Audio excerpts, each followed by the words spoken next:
మలక్పేటలో జరిగిన వివాహిత శిరీష హత్య కేసు కీలక మలుపు తిరిగింది. శిరీషను ఆమె ఆడపడుచు హత్య చేసినట్లు పోలీసులు నిర్ధారించారు. హత్య విషయం తెలిసినా దాన్ని బయటపెట్టకుండా తన సోదరితో కలిసి శిరీష మృతదేహాన్ని భర్త వినయ్ మాయం చేయాలనుకున్నట్లు పోలీసులు గుర్తించారు. శిరీషకు మత్తుమందిచ్చి స్పృహ కోల్పోయిన తర్వాత ఊపిరాడకుండా చేసి చంపినట్లుగా పోలీసులు తేల్చారు. వినయ్ అతడి సోదరిని పోలీసులు అదుపులోకి తీసుకున్నారు. దీనిపై పోలీసులు వివరణ ఇస్తున్నారు. ఇప్పుడు లైవ్ చూద్దాం. మార్నింగ్ పూట 9:20 ఆ ప్రాంతంలో మాకు మధుకర్ అని చెప్పి మిత్రుడు ఆయన ఫోన్ చేయటం,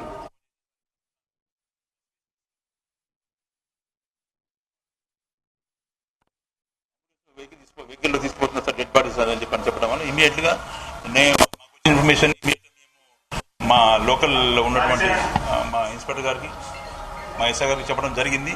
ఇమీడియట్ గా మా వాళ్ళు హాస్పిటల్కి రీచ్ అయినారు. వెంటనే రీచ్ అయ్యి అక్కడ ఉన్నటువంటి హాస్పిటల్లో ఉన్నటువంటి కెమెరాస్ వెరిఫై చేస్తే దాంట్లో అంబులెన్స్ నెంబర్ వచ్చింది.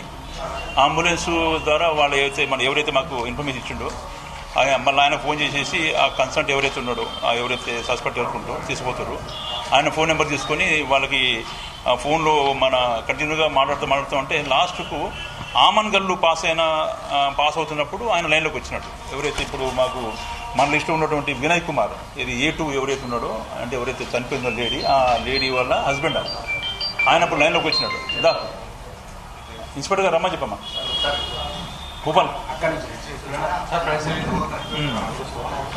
యా అయితే ఆ విషయంలో ఎవరైతే వినయ్ కుమార్ మన ఉన్నాడో, ఆ చనిపోయిన లేడీ వాళ్ళ హస్బెండ్, ఆయన మాకు లైన్లోకి వచ్చిన తర్వాత మా ఇన్స్పెక్టర్ గారు మన ఇది మొత్తం ఈ అనుమానాస్పద ఏదో చనిపోయిన ఆ విషయంలో మాకు కంప్లైంట్ వచ్చింది. కాబట్టి ఖచ్చితంగా మీరు మాత్రం వితౌట్ ఇంటిమేషన్ బాడీ తీసుకోవడం అది నేరం. కాబట్టి ఖచ్చితంగా దాన్ని మీరు వాపసు తీసుకురావాలని చెప్పి అంటే దాన్ని బేస్ చేసుకుని మళ్ళీ ఆమన్గల్ దాకా పోయినటువంటి అంబులెన్స్ని మళ్ళీ వెనక్కి తీసుకుని వచ్చేసి మళ్ళీ మార్చిలో ఉస్మానియా మార్చిలో షిఫ్ట్ చేయడం, బాడీ అక్కడ షిఫ్ట్ చేయడం అక్కడ పెట్టడం జరిగింది. అయితే మాకు కంప్లైంట్ వచ్చింది అంటే అనుమానాస్పద మన ఇది వృత్తి అని అంటారు. కాబట్టి దాంట్లో మేము మొత్తం 194 BNSS అని చెప్పి లేటెస్ట్ ఏదైతే చట్టం, పాత చట్టం 174 CRPC అనుమానాస్పద మృతి కింద ఆ కేసు రిజిస్టర్ చేయడం జరిగింది. జరిగిన తర్వాత నెక్స్ట్ డే మార్నింగ్ మేము మార్చరీలో ఉన్నటువంటి బాడీకి పోస్ట్మార్టం చేపిస్తే అక్కడ ఉన్నటువంటి డ్యూటీ డాక్టర్ ఇచ్చిందంటే గొంతు మీద సార్ ఇట్లా గొంతు బిస్కి చంపినట్టు, తర్వాత మళ్ళీ ఇవన్నీ కొంచెం మార్పులు ఉన్నాయి సార్, దానివల్ల కొంచెం అనుమానం ఉన్నది సార్ అని చెప్పాను. మేము అదే చెప్పినాం. ఏంటంటే మేము ఆల్రెడీ కేసు చేయడం కూడా మేము 174 CRPC చేసినాం కాబట్టి పాత సెక్షన్ ప్రకారం, అంటే 194 BNS ప్రకారం సెక్షన్ చేసినాం కాబట్టి అనుమానాస్పదంగా చేసినాం కాబట్టి సార్ మీరు ఏది ఇస్తే దాని ప్రకారం మేము సెక్షన్ ఆర్డర్ చేస్తాం అని చెప్పడానికి డాక్టర్ క్లియర్ కట్గా అది సార్ ఇది మాత్రం సహజ మరణం కాదు, అసహజ మరణం అని ఇచ్చినాడు.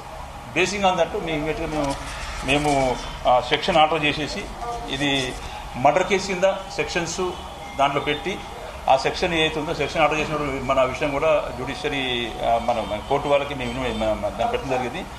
ఈ 194 BNSS సెక్షన్ నుంచి 103, 238, 249 డెడ్ విత్ 3 Class 5 ఆ BNS చాదగఢ్ పొజిషన్ మన పొజిషన్లో సెక్షన్ మనం యాడ్ చేసేసి దానికి పెట్టడం జరిగింది. అంటే 103 అంటే మన పాత చట్టాల ప్రకారము మర్డర్ కేసు స్టేట్ అవి 302 కింద వస్తుంది. కాబట్టి ఆ సెక్షన్ ఆర్డర్ చేసినాం. ఇమీడియట్గా ఏంటంటే ఇక్కడ మనం ఉన్నటువంటి వాళ్ళ హస్బెండ్ ఎవరైతే చనిపోయిందో వాళ్ళ హస్బెండ్ వినయ్ని ప్లస్ మళ్ళీ వాళ్ళ హస్బెండ్ వాళ్ళ అక్క సరిత అని చెప్పి తుమ్మలపల్లి సరిత, దాంతోపాటు వాళ్ళ హస్బెండ్ ఎవరైతే చనిపోయిందో వాళ్ళ హస్బెండ్ వాళ్ళ అన్న కొడుకు నిహాల్ ఎలియాస్ బిట్టు, వాళ్ళ ముగ్గురు కూడా విచారణ నిమిత్తం వాళ్ళని కస్టడీ తీసుకోవడం జరిగింది.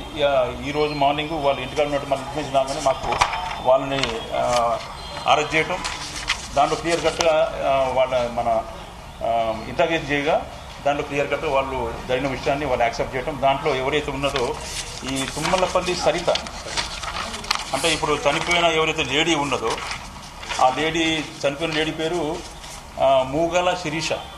ఈ లేడీ వల్ల ఈ హస్బెండ్ ఎవరైతే ఉన్నాడో మూగల సింగం వినయ్ కుమార్ వాళ్ళ అక్క తుమ్మలపల్లి సరిత యాక్చువల్గా క్లియర్ కట్గా దాన్ని యాక్సెప్ట్ చేసింది. సార్ యాక్చువల్గా నా ద్వారానే ఇటు జరిగిన విషయం అని చెప్పన్నారు. ఇమీడియట్గా మేము ఏంటంటే మేము గవర్నమెంట్ యొక్క పంచుల్ని పిలిపించడం, గవర్నమెంట్ పంచుల ద్వారా వాళ్ళ సమక్షంలోనే ఆమె ఇచ్చినటువంటి కన్ఫెషన్ స్టేట్మెంట్ క్లియర్ కట్గా దాన్ని రికార్డ్ చేయడం, దాన్ని అదే టైంలో దాన్ని వీడియోగ్రఫీ చేయడం జరిగింది. దాంట్లో ఆమె ఇచ్చిన స్టేట్మెంట్ ఏంటంటే యాక్చువల్గా ఈ ఇన్వెస్టిగేషన్ పాయింట్ ఆఫ్ వ్యూలో ఎవరైతే ఇప్పుడు ఈ చనిపోయిన ఎవరైతే ఉన్నదో ఈ చనిపోయిన ఆమె ఫస్ట్ యాక్చువల్గా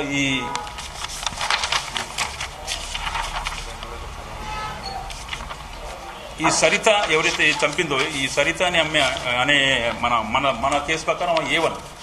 ఈ సరిత ఫస్ట్ సన్ రైజ్ హాస్పిటల్లో పనిచేస్తున్నప్పుడు ఈమె పరిచయం అయింది. చనిపోయిన ఎవరైతే శిరీష ఉందో శిరీష పరిచయం అయింది.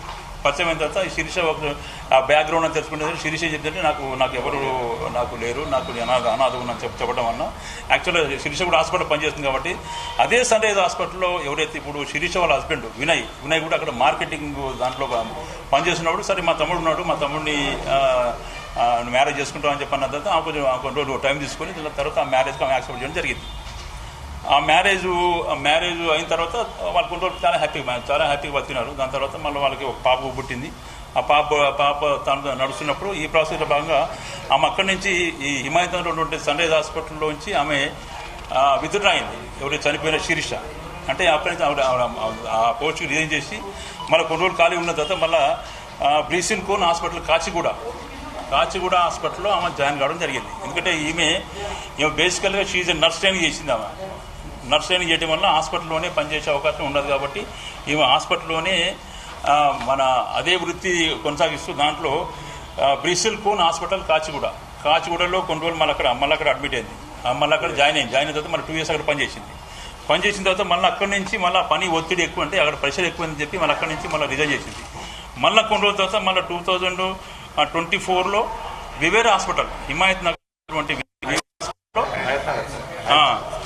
హయత్ నగర్లో ఉన్నటువంటి వివేరా హాస్పిటల్లో మళ్ళీ జాయిన్ అయింది. అక్కడ జాయిన్ అయిన తర్వాత మళ్ళీ అక్కడ దాదాపు 4-5 months చేసిన తర్వాత మళ్ళీ రిజైన్ చేసిన దానికి.